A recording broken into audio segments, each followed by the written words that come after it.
this area down here, was this actually a ski club or a ski resort, this place that you were telling me about? Okay, well, it was the property adjacent to Valley Schuss. Yep. Started as a group of Catholic school teachers from Toronto, half a dozen of them who were friends, bought the land, and I don't even know what their main motivation was early on, but they ended up putting a used pommelift up this, not a great hill, but they put a pommelift, and I think they had a rope tow to begin with, but they ended up sort of separated, and one guy bought one part of the property and one guy kept the others.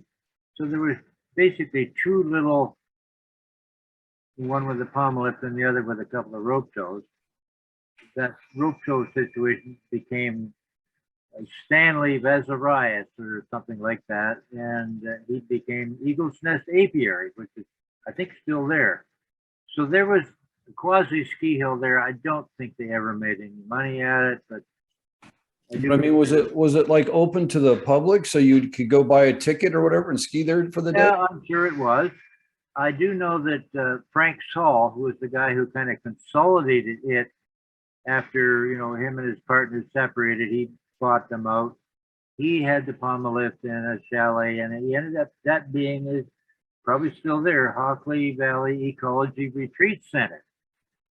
Because they couldn't make any money at the ski business, they did this Ecology Retreat Center thing, for which I worked later on as an outdoor ed teacher of all things. So at one time, was there actually, so this is where you're talking about they had a pommelift, right? Yeah. And then when they parted ways or split up, then the other guy came over here and put a lift up this hill? Well, before the pommelift, yeah, Stanley and Frank separated, and a guy named Bob Bertie was also involved there. Yeah, they fell out or something or other and started their own business and separated the land. I don't know how they did that, but they did. But the Ecology Retreat Center and the Eagle's Nest Apiary, you know, I think continue to this time, but I haven't been there for a few years. So at one time, did they have ski lifts on both these pieces of Well, terrain? not all the way up the hill. Stanley's few rope tows went part way up the hill. Yep. Again, he was not making any money at it. And he was also, he had an outfit called Baltic Movers. They were, several of them were from the Latvia, Estonia area, immigrants. And I knew Stanley because I used to go there. I can't remember why, but you know, we'd have a whiskey together and talk stories and, you know, buy some honey. But it's another story. You could hardly call it a ski resort, but I guess it was. Yeah, I guess that's what I'm trying to figure out is if the public could ski on it. Oh, yeah, that was the only reason to build a rope tow is if you could pay for it by dragging public in. So you think at one time that both these were in operation at the same time, the pommelift coming up here?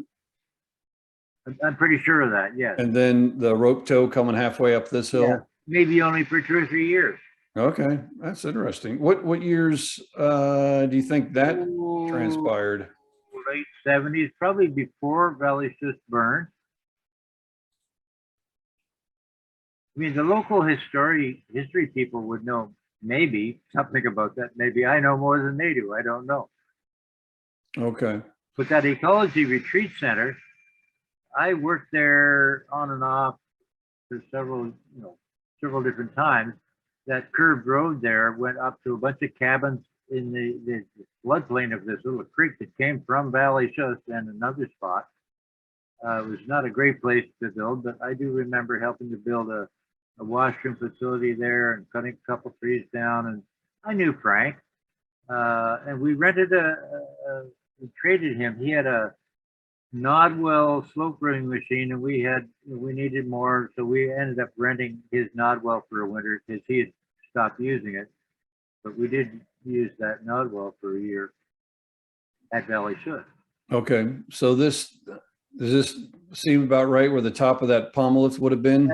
Somewhere about there, yeah. Yeah, because I'm almost wondering if this was at one time Like this is the top of that steepest terrain. Probably. I mean, if we walked over it, I could tell you for sure. Yeah. I watched it run. I don't think I ever rode it. And then over here is where the rope tow came about halfway up this hill. Well, over closer to the little creek there, east of that, up in that area, yeah. Okay. He never really had the money or I don't know what, but he never got to the top of the hill. It would have been okay. But again, the business at that time was, a little dicey. Yeah. But that's pretty steep terrain here too. It was a great hill. Yeah. I mean, very close to the original toboggan tow hill, just across the fourth line. Right, right. So did these guys ever, you said they only lasted a few years, that they had their toes? Well, Stanley's place, he said, okay, I'm going to forget this ski hill thing and I get into the honey business. That was his living for years. And that you're talking about this lift that was over here? Yeah, Stanley Bezarias, I don't know the pronunciation, forgive me, but he had this Baltic Movers outfit and Eagle's Nest Apiary, which did well, as far as I can tell. Yeah, unfortunate, his son died in a car accident that really destroyed Stanley, but he liked being in the valley and away from his wife, so he had this business up in the valley. Right. Local scuttlebutt. All right. So just to help me out again, what would have been the name of this ski? Oh, it was wow. I don't think I can pull a name from the original place. Okay. Hockley Valley Ecology Retreat Center was much later. That was not had anything to do with the ski hill.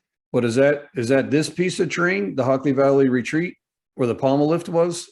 Yeah, well, that long rectangular piece of land is what the Hockley Valley Ecology Retreat Center owns, I think, to this day. Okay. And then did this place over here have a name that you remember? This other? Yeah, my memory's not that good, Harold. No, that's fine. I just find it fascinating. That was Stanley's place. Yeah.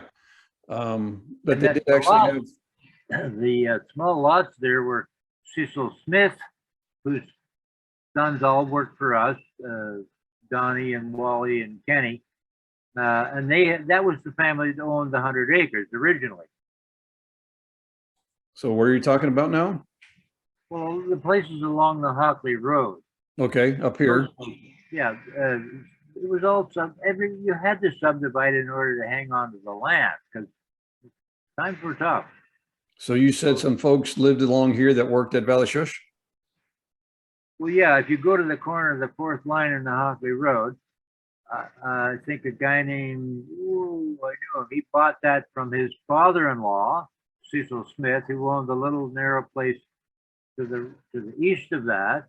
Cecil was probably the inheritor of the original Smith 100 acres, which ended up being chopped up early on to what became Hockley Valley Ecology Retreat Center and